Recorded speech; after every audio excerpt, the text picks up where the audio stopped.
You're listening to Money FM 89.3 and it's now time for Under the Radar with me, Chua Tian Tian.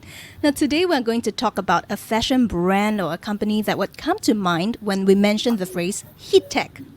Well, bingo if you guessed UNIQLO. With over 2,400 stores in 25 markets, including Japan, UNIQLO is the largest of 8 brands in the fast retailing group, which is, of course, one of the world's largest apparel retail companies. The company attributes its success to unifying the entire clothes making process, from planning and designing to producing, distributing, and retailing. But how does it work in reality, and what kind of activities are centralized versus managed by individual stores? And speaking of designs, how have UNIQLO's basic designs and focus on comfort widened the company's customer base, particularly in Singapore? And with rents of prime spaces on the rise, what will this mean for UNIQLO Singapore when it comes to store expansion? Well, for more, let's speak to Joey Tong, Store Development Director at UNIQLO Singapore. Joey, welcome to the show. Thank you. Good morning. And before we get started, Joey, I'm sure most of us are fairly familiar with UNIQLO already, and it is the largest of 8 fashion brands under Japan's fast retailing group. Over 2,400 stores as of February this year, but best to hear it from the source. So tell us more about UNIQLO's value proposition and business model. For Singapore retail markets, we always see challenging for a lot of the global brands because the market size is relatively small if compared to other cities, but also have an ongoing perception. Clothing is fashion rather than necessity. At UNIQLO, we believe clothing is an essential to help people to live better life. So we see an opportunity for us to transform this concept by providing high quality clothing with an affordable price for everyday living. So this is follow our made for all commitment and a core elements for our business model. So as you share, our key business model is also balance the quality and reasonable price point. So of course, the unified clothing making process, it helps us to control that. And also besides on the making process, also how we improve our products through listening to our customer feedbacks and changing on the lifestyle. So many people may wonder in Singapore why we have so many stores. We have 29 stores as of today across island. Actually, our store network give us a very good touch points to our customer. So that's why we can hear our customer feedback directly and continue to improve our product presentation and customer service. So if I get you correctly, the value proposition will be along the lines of quality and price point, a good balance of that.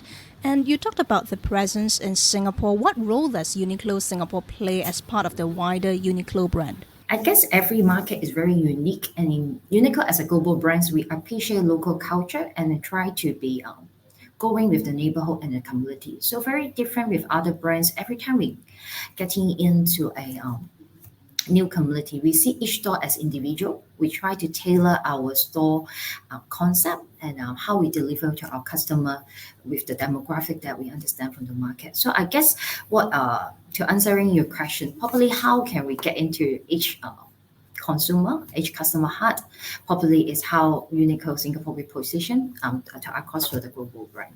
Okay, and since we're talking about business models earlier, I understand UNIQLO's business model unifies the entire clothes making process, from planning and design to production, distribution, and retail.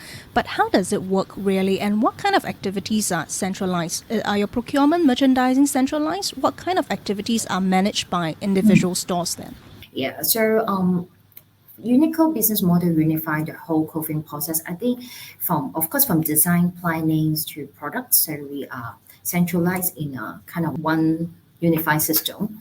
But our product continue to evolve better by catering everyday customer needs. So how we do that is basically we get the feedback from our store, which talking touch point in our customer. So our store have a very important role, physical store, as a touch point to how we understand our customer need and how to adjust our product and improve our products with technology to make our brands continue to be relevant to the customer. So would it be right to say that maybe the production or the procurement of raw materials to make clothing, those are all centralized at a brand level, and individual stores, they can then, place their orders as to how much clothes, how many pieces they need, and etc., to give you feedback on then what's the demand for different designs like?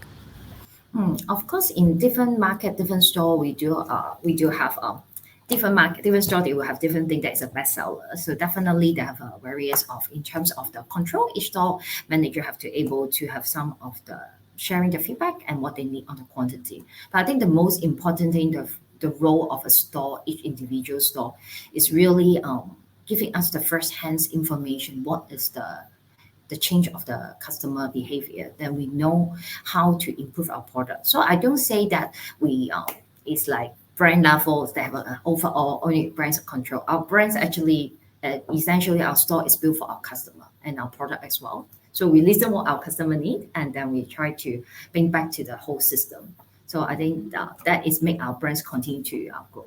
And let's take a look at the wider business environment, Joey. According to verified market research, I understand Uniqlo doesn't really quite define itself as a fashion brand, but the global fast fashion market was valued at 122 billion US dollars, and I believe the research includes Fast Retailing Group. So the number was in 2021. The market projected to reach 283 billion US dollars by 2030. So we are looking at a CAGR of around 10% from 2023 to 2030. The valuations, though, do differ greatly from research firm to research firm. So what is Uniqlo looking at for Singapore in terms of growth? I guess for the overall valuation, I'm not in a position to share. But in terms of Singapore market, in terms of retail, we still see the physical store is a very key component as the consumer behavior change, especially after COVID. People tend to spend more time in their local communities and they love to hang out in the local shopping mall and shop. The frequency they visit the local mall have improved drastically. So what their expectations for the store experience, it comes down to it is very different compared to before. They want a holistic store brand experience and also how it related to them on day-to-day life. So we see the trends changing and we do see the growth of Singapore retail market constantly, especially for our clothing industry. And well, since we're talking about the Singapore retail market, I do want to focus on some trends we are seeing in Asia and whether that applies to Singapore. There's this Nikkei Asia article talking about how fast retailing has an ambitious goal of more than tripling sales to 10 trillion yen, which is around 71 billion US dollars in 10 years. But that faced a roadblock in China because Gen Z shoppers, they are turning towards local products. What is the situation like in Singapore then, and how are you targeting the younger generation through your product pipeline?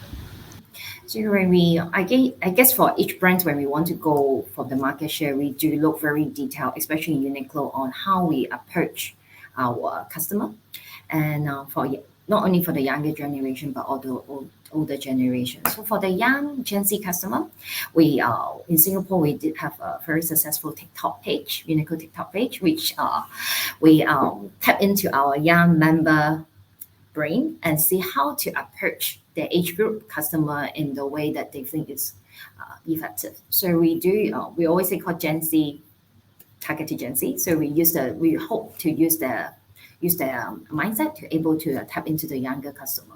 And also in the in-store experience wise, we try to enhance service and also experience that related to local.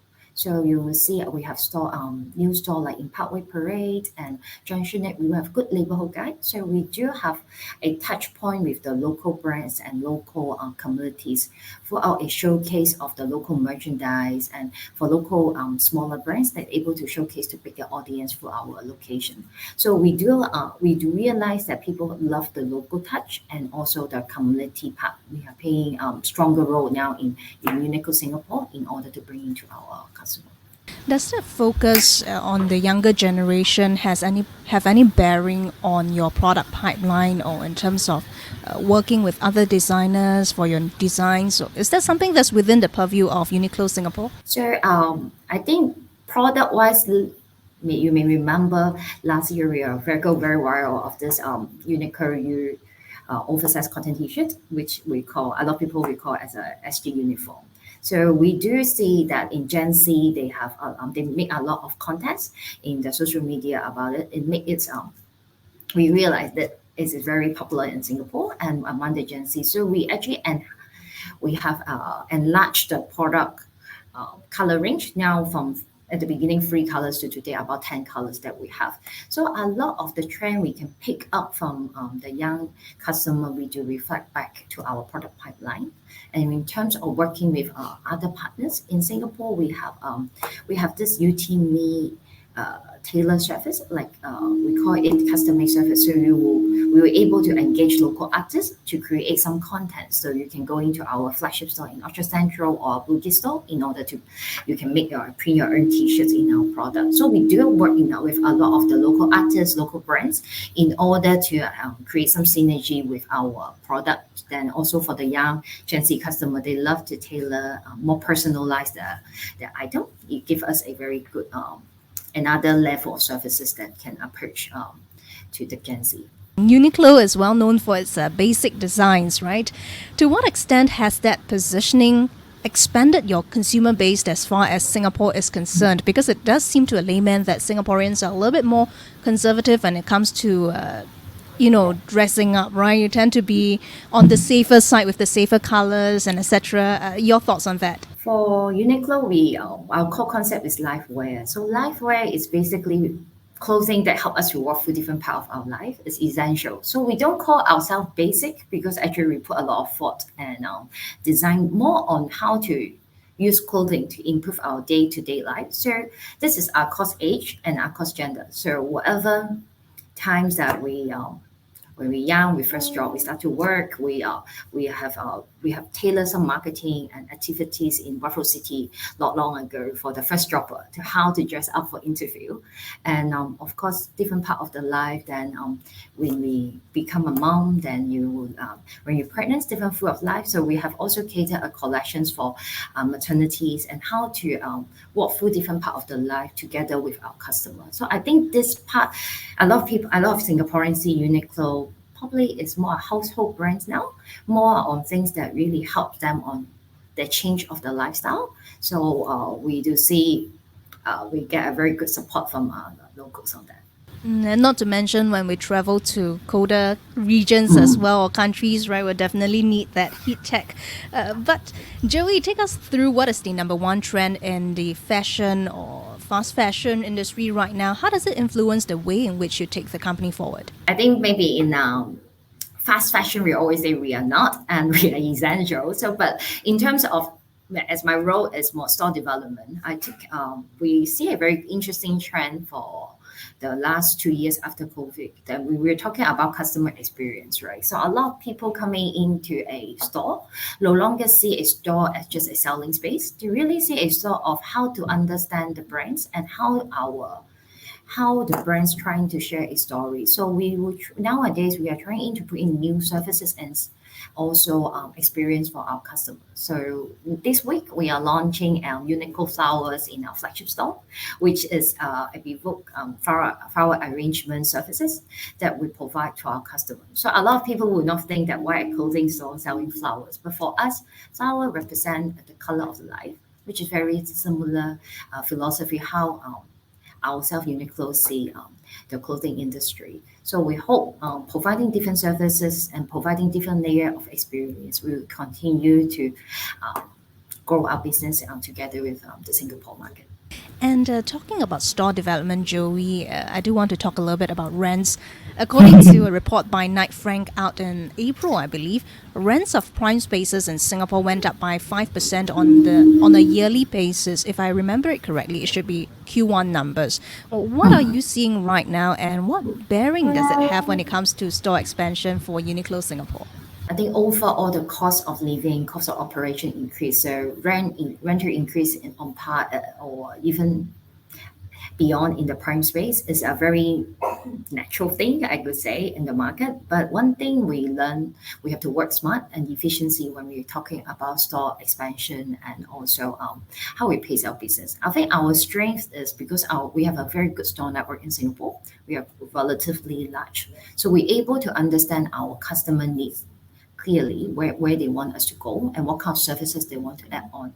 So whatever decision we make in the real estate point of view, we base on our customer demand. So I guess working smarter and more efficient will be the way to go to sustain the business growth for next decade. Will you be targeting more neighborhood areas like the stores you have in Ang Mo Kio? I think neighborhood is definitely a new trend, a new lifestyle change after COVID. We definitely besides Ang Mo Kio, after that we open in Clementi, Bishan, and going forward we also continue to look at community. I think similar to what maybe government plan on the city, the growth of the communities, more new community coming up, and we do see that there's a demand on essential clothing, and UNIQLO we see ourselves to fit that gap perfectly. And so I guess it's moving towards the heartlands and also diversifying beyond just the malls, right? You have the open spaces and well, before we let you go, Joey, what are some future plans for UNIQLO Singapore in the second half of this year? What can we expect there? A lot of things is in the pipeline. We cannot really share really in detail. Like I shared just earlier, this week we will launch UNIQLO Flower. Will be in UNIQLO Orchard Central flagship store. This is our first permanent flower shops in Singapore. So we hope we can bring in a new shopping experience for customer. And we going forward, we also continue to launch a lot of services in our store to help our customer to enjoy our shop experience more. So if you can check it out and this weekend, you will can share with us what you guys feel of that. Flowers from UNIQLO. Sounds super exciting here. Thanks a lot, Joey. That was Joey Tong, Store Development Director at UNIQLO Singapore. Thank you very much for joining us on Money FM 89.3. Money FM 89.3.